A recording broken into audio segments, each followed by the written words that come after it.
Hi students and welcome in our next video of social science, our past part second textbook in history for class 7. We are learning 7th chapter of this textbook, tribes, nomads and settled communities. And in the today's video we are going to see about a closer look the Gonds के बारे में, Gonds जो जमात है उनके बारे में देखना है. So students, you have to open the page number 97 and listen carefully. The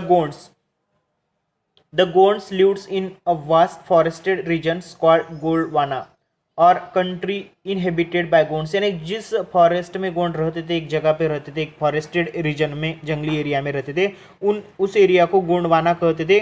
और जो कंट्री इनहेबिटेड है बाय गोंड्स, जहाँ पे गोंड्स रहते, they practice shifting cultivation. Gond क्या करते थे? शिफ्टिंग कल्टिवेशन की प्रैक्टिस करते थे. अभी शिफ्टिंग कल्टिवेशन क्या है? Trees and bushes in the forest areas are first cut and burn. जो भी फॉरेस्ट एरिया के जो भी ट्रीज और बुशेस है उनको कट करते थे, उनको बर्न करते थे, और जो एज बचती थी उस जगह पे क्रॉप्स सोन करते थे on the ashes. Then the land loses fertility, और बाद में ऐसे ही क्रॉप्स ग्रो करते रहते थे.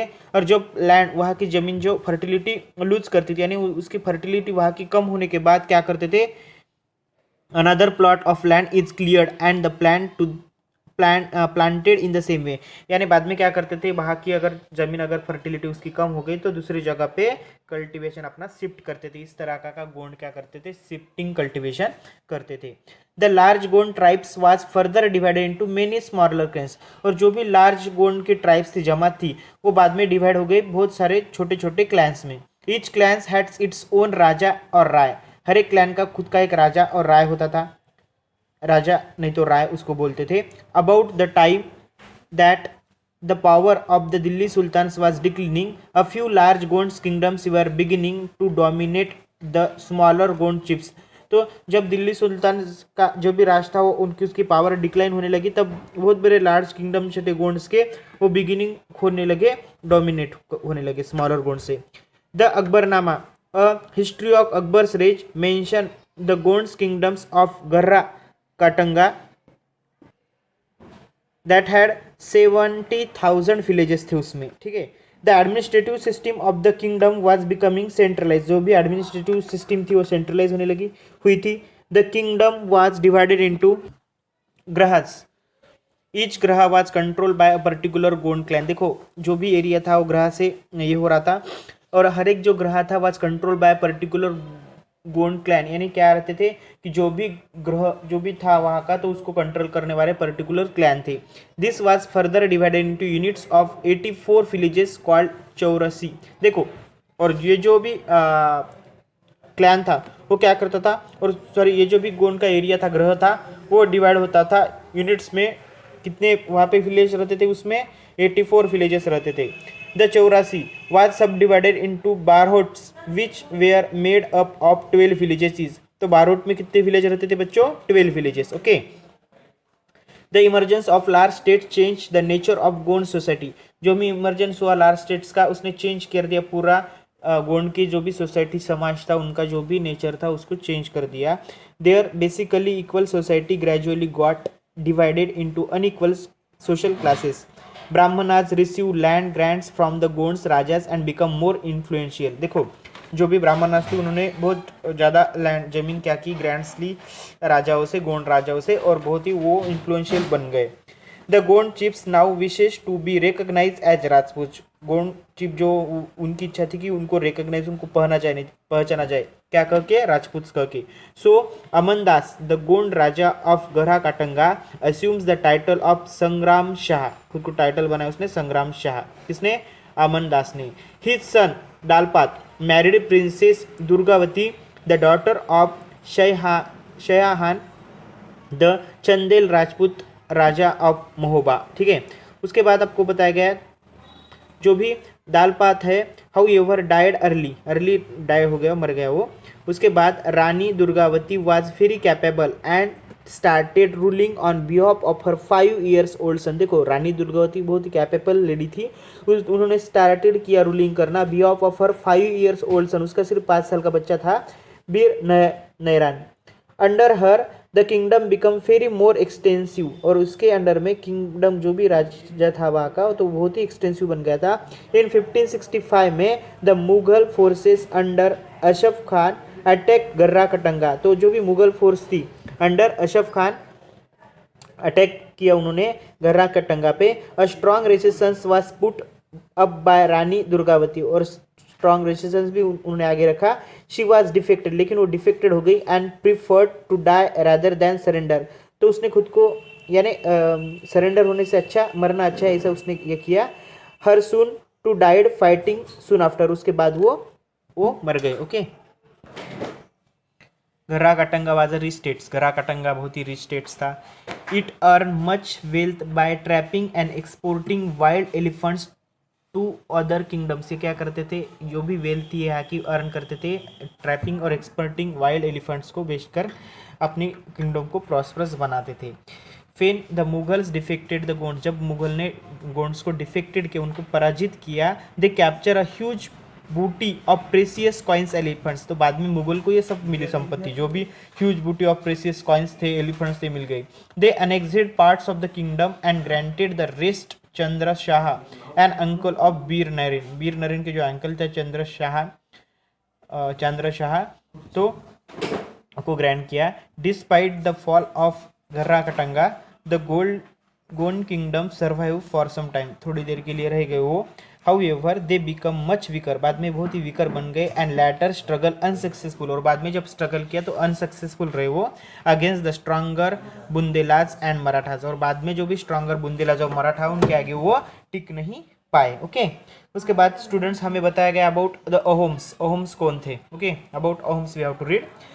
The Ahoms migrated to the Brahmaputra Valley from present-day Myanmar in the 13th century. Ahoms कौन थे? जो माइग्रेट हुए वाले थे ब्रह्मपुत्रा वैली से प्रेजेंट डे जो म्यांमार में आती है। कब की बात है ये बच्चों? 13th सेंचुरी की। Okay, they created new states by suppressing the older political system of the Bhuyans, जिसको लैंडलॉर्ड्स कहते हैं।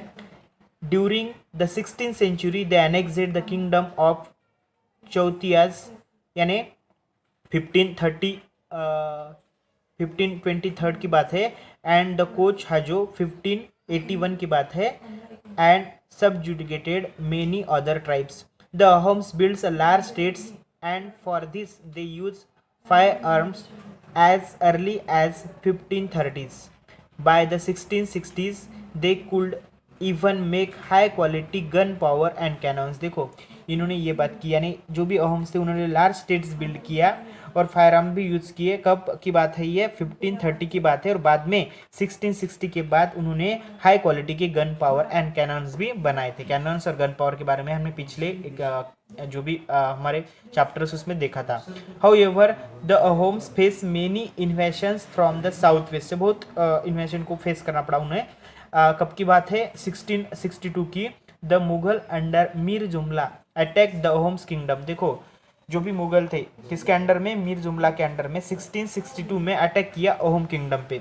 Despite their brave defence but Ahom were defected, brave defence होकर भी अहोम डिफेक्ट हो गए, पराजित हो गए।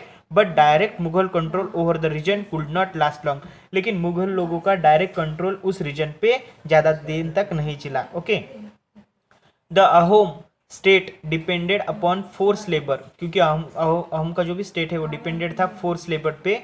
Those force to work for the states were called paiks, जो भी फोर्स किए जाते थे स्टेट के वर्क के लिए उनको पैक कहा जाता था। A census of population was taken, और उनसे सेंसस ले लिया जाता था। Each village had to send a number of paiks by rotation, और हर एक विलेज को जो भी ये है क्या पैक्स है, यानी जो भी लेबर है फोर्स के वाले लेबर, तो उनको सेंड करना करते थे हर एक विलेज पे rotation wise. Okay, number wise. People from heavily populated areas were shifted to less populated areas places. Ahoms clans were thus broken up, इस तरह से अहोम क्लोन्स ब्रोकन अप हो गए। By the first half of the 17th century and administration become quite centralize, और administration centralize हो गया। Then almost all adult males serve in the army during war. At other times they were engaged in building dams, irrigation system and other public works. यानी जो भी बाकी के थे वो क्या करते थे? अडल्ट में जो है बाकी के एंगेज थे बिल्डिंग डैम्स बनाने में, इरिगेशन सिस्टम के लिए, पब्लिक वर्क्स में। The Ahoms also introduce new methods of rice cultivation, और ये अहोम्स ने ही न्यू मेथड इंट्रोड्यूस की थी राइट कल्टिवेशन की। ठीक है, Ahom society was divided into clans and khels. There were very few caste and artisans, so artisans in the Ahoms areas come from the adjoining kingdom. देखो जो भी Ahom society थी divided हो गई थी क्लैंस और खेल्स में, वहाँ पे बहुत सारे यानी बहुत कम ऐसे कास्ट और आर्टिसंस थे. जो आर्टिसंस थे अहोम के एडजॉइनिंग किंगडम से आते थे. अ खेल ऑफन कंट्रोल सेवरल विलेज. जो भी खेल था वो क्या करता था, बहुत सारे विलेजेस पे कंट्रोल करता था. और जो पीजेंट थे, जो फार्मर थे, was given land by his village community. और जो भी विलेज की कम्युनिटी थी उनसे पीजेंट को क्या मिलती थी, जमीन मिलती थी, उपजाऊ जमीन. Even the king could not take it away without the community's consents. और ये टेक अवे भी नहीं कर सकता वापस भी, अगर जो भी कम्युनिटी है, कम्युनिटी का कंसेंट नहीं तो वो उसको टेक अवे भी नहीं कर पाता था. ओके. उसके बाद बताया गया है originally the Ahoms worships their own tribal gods. देखो ओरिजिनली क्या कहा गया हमें कि जो अहोम क्या करते थे, पूजा अर्चा करते थे किसके, ट्राइबल्स, उनके जो भी गॉड रहते थे ना उनकी. During the first half of the 17th century however the influence of Brahmanas increase. देखो तो 17th सेंचुरी के फर्स्ट हाफ में क्या हुआ था, इन्फ्लुएंस बढ़ गया था जो भी ब्राह्मणास थे उनका.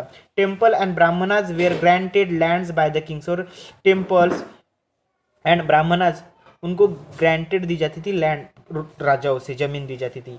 इन द रेज ऑफ शिप सिंह, कब की बात है, 1714 से लेकर 1744 तक Hinduism became the predominant religion बन गया था.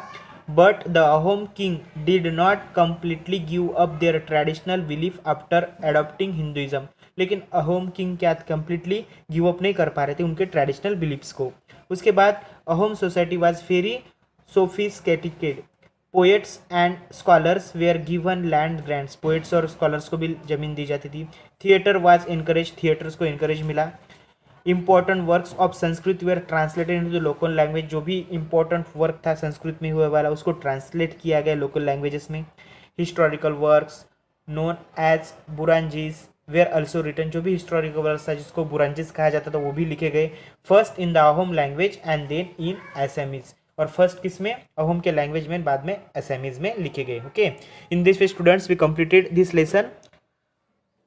The exercise of this lesson I will send you through PDF. You have to write down all the question answers in your copies.